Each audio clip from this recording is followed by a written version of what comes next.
Hi there, and welcome to this day in history for July 13th. July 13th is the 194th day of the year in the Gregorian calendar, 195th in leap years, with 171 days remaining to the end of the year. Today's word is cheval-de-frise. Plural is chevaux-de-frise. Cheval-de-frise. This is an obstacle typically made of wood, covered with barbed wire or spikes used to block the advancing enemy. It can be a line of nails, spikes, or broken glass set on top of a wall or railing to deter intruders. In French, cheval-de-frise means Frisian horse.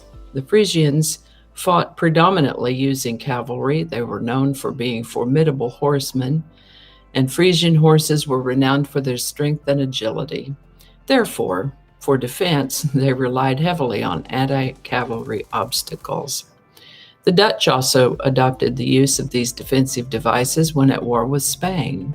The term cheval-de-frise came to be used for any spiked obstacle, such as broken glass embedded in mortar at the top of a wall. Alrighty, and we're going to start with journalist and French physician and revolutionary Jean-Paul Marat was assassinated in his bathtub on July 13, 1793. There's the Carabinieri, the National Gendarmerie of Italy, was established on July 13, 1814. Best I could determine, the Carabinieri are something like a special forces type branch or arm of the Italian armed forces, maybe like Green Berets or Navy SEALs. On this date in 1923, the Hollywood sign was dedicated in Los Angeles, originally built as an advertisement for the Hollywood Land housing community. The landmark has since become an icon of the entertainment industry. Over the years, the sign was subject to a conspiracy to steal its letters. The deterioration and loss of the H and two O's, and ultimately adoption by the Hollywood Chamber of Commerce, which later dropped the land portion of the sign. This is the birthday of American celebrity chef and author Paul Prudhomme, born July 13, 1940.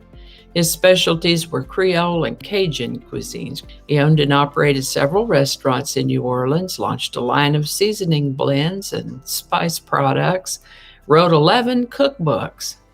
Chef Paul Prudhomme lived to the age of 75.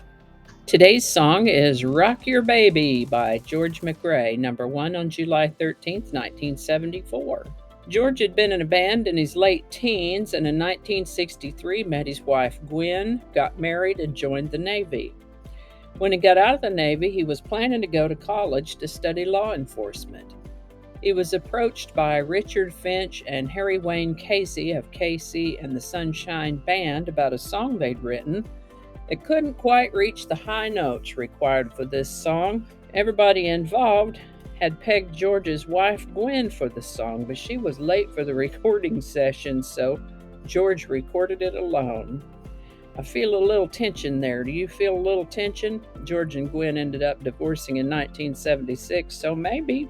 Of interest to note, though, this song served as an inspiration to John Lennon for Whatever Gets You Through the Night and ABBA's Dancing Queen. Rock Your Baby was recorded in 1973 and released in June of 1974 and became one of the first hits of the disco era in 1974, selling an estimated 11 million copies worldwide, topping the charts in the US and the UK.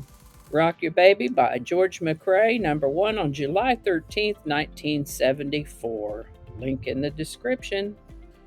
And I think that's going to do it for us today. Thank you so much for watching. Consider subscribing if you haven't already. Feel free to share this video with the link in your email, messaging, or social media. If you enjoy this series, you can check out the playlist that contains these videos. I'll put a link to that in the description. That description lives on YouTube, so for other platforms, I'll include the link to my blog page that is called No Really. You can also find me on Rumble, Parler, BitChute, and getter. All those links in that description. Alrighty, that's all I can think of right now. Thanks again, and I'll see you next time.